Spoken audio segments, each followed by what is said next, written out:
Sebelumnya, Wapres Gibran tiba di Bandara Johannesburg, Jumat waktu setempat dengan disambut tarian unik khas Afrika Selatan. Gibran kemudian menyampaikan pidato perdananya di ajang Indonesia Afrika CEO Forum 2025.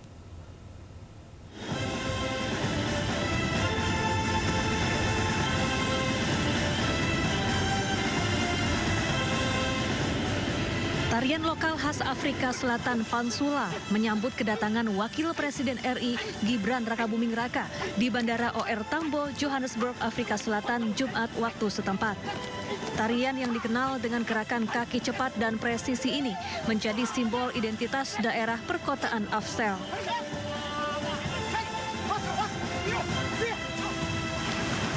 Gibran juga disambut sejumlah menteri Afrika Selatan. Gibran kemudian melanjutkan perjalanan ke hotel tempat menginap.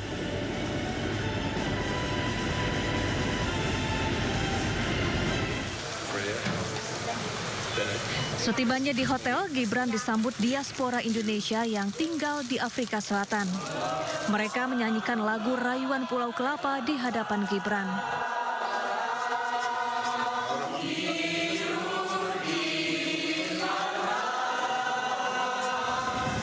Gibran kemudian membuka pidato perdananya di ajang Indonesia Afrika CEO Forum.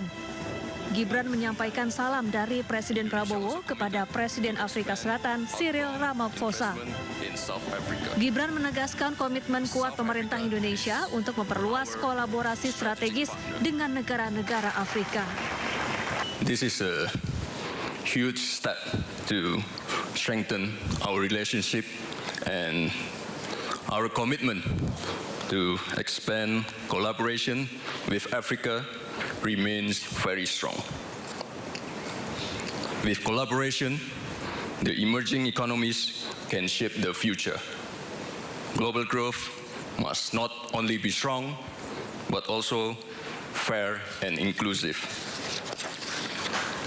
The visit of President Ramaphosa a few weeks ago to Indonesia reflects deep cooperation between the two countries. Both presidents agreed to have visa-free entry. So I think this is a good news for all of you. No more visa.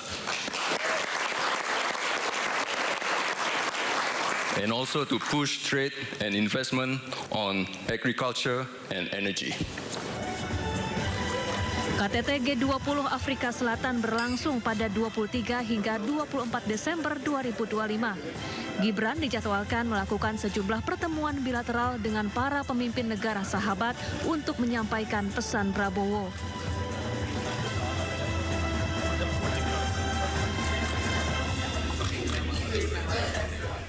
Informasi berikutnya, Polda Metro Jaya mengajukan perpanjangan masa pencekalan Roy Suryo CS, tersangka kasus fitnah ijazah palsu Presiden ke-7 RI Joko Widodo.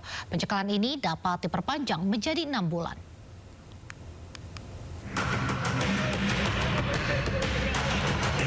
Pencekalan terhadap Roy Suryo CS ke luar negeri dalam kasus tudingan ijazah palsu Presiden ke-7 Republik Indonesia berlaku selama 20 hari.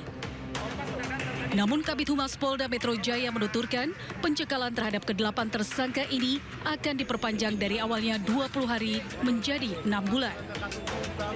Alasannya untuk memudahkan proses penyelidikan yang dilakukan oleh Polda Metro Jaya yang saat ini masih berlangsung. Jadi pencekalan oleh penyidik itu dikirimkan untuk ke-8 yang berstatus tersangka.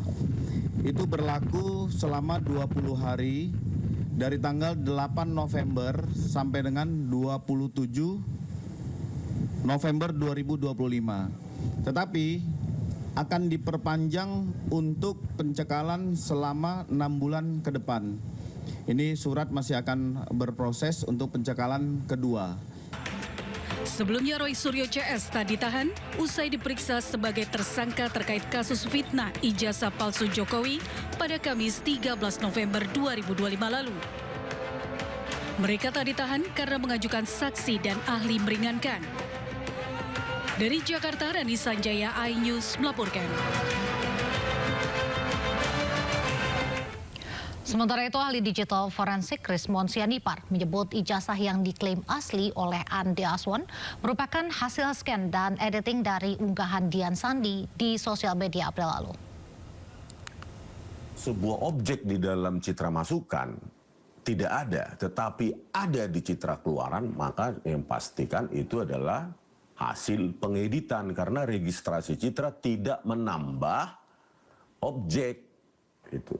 Tidak membuat objek sendiri registrasi citra. Dia hanya menggeser, merotasi, dan mentransformasi. Tidak menciptakan objek.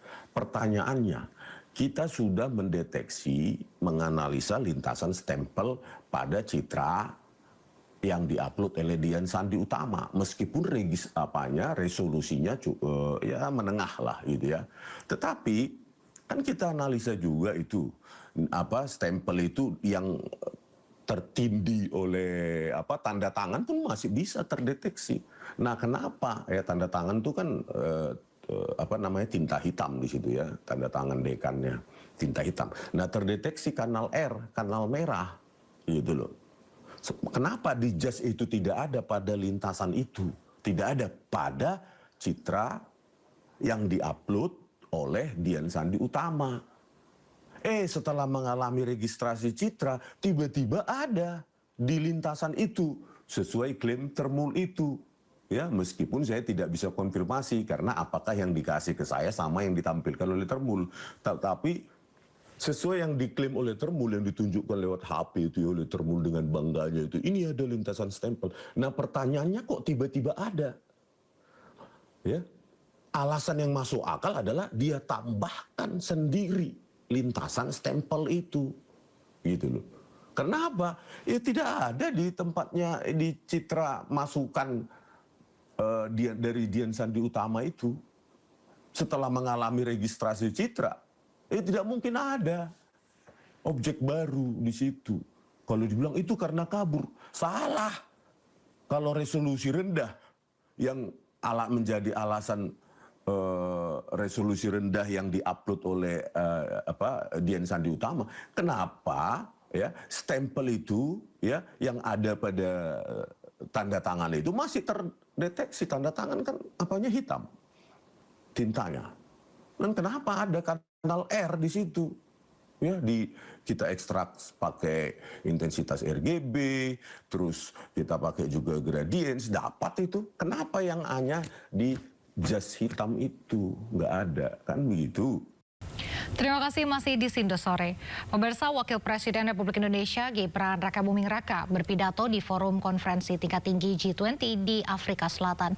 Gibran memamerkan sistem pembayaran kris di hadapan para pemimpin negara. Gibran menegaskan Indonesia mendorong inklusi keuangan.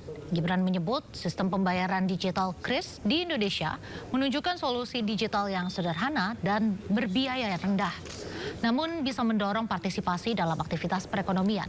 Adapun Gibran akan berpidato dalam 3 sesi di forum KTT G20. Sesi pertama, Gibran mendapat urutan ke-13 yang membahas ekonomi berkelanjutan, perdagangan, keuangan, dan masalah utang negara-negara berkembang. This is a historic G20 summit. The first, Indonesia also promotes financial inclusion.